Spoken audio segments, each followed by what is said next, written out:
25% tariffs went into effect on Tuesday on goods from Canada and Mexico. Both countries promised to retaliate with tariffs of their own, and stocks tumbled yesterday in response to those tariffs taking effect.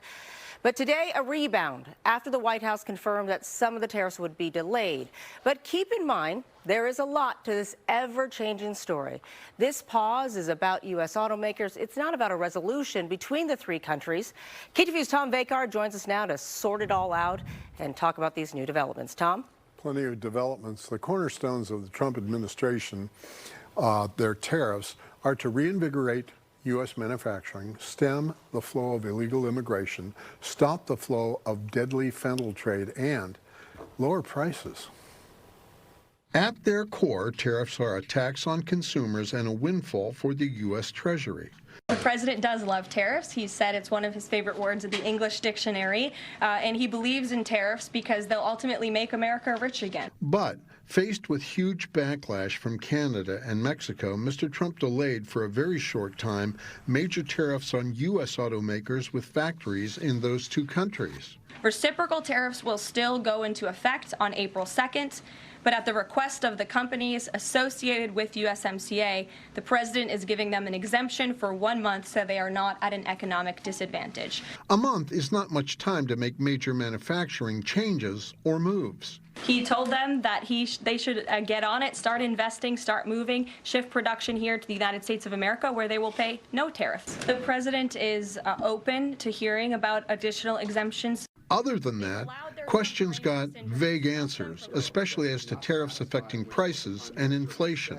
That requires a little bit of disruption. That requires a lot of effort and work that this president is focused on doing. But when asked how much and when, reporters got no specifics from the White House.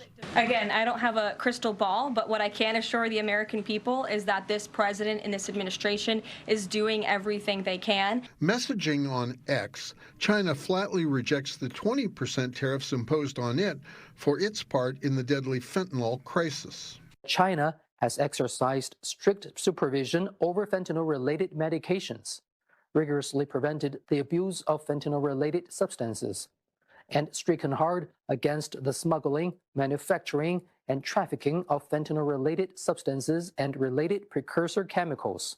One remark on tariffs was most noteworthy.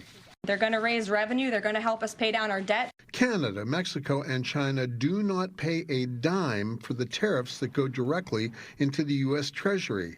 That money comes from U.S. consumers and businesses in the form of higher prices and lower profits. He said he is committed to making America affordable again. He did it in his first term, and Americans can trust him.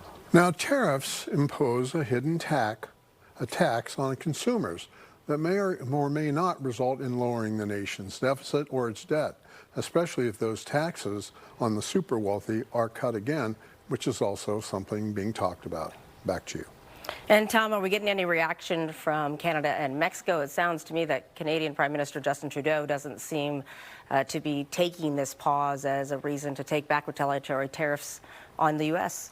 On one level, the pause is meaningless unless it is followed by more pauses, because there's nothing really can be done with this size of manufacturing in 30 days unless you're going to announce major new developments in the United States to assuage their concerns. So that's one of the biggest problems, is that there's just not enough time. And then on top of that, you have the problem that these countries have hurt feelings. And Sunday, I believe, in a public square, the president of Mexico, she is going to announce their reciprocal tariffs. So these things could escalate. They could become bigger than 25%, or they might settle down. There's no telling, because you have three angry parties and throw in China. All right. We'll keep an eye on it. Thanks so much, Tom.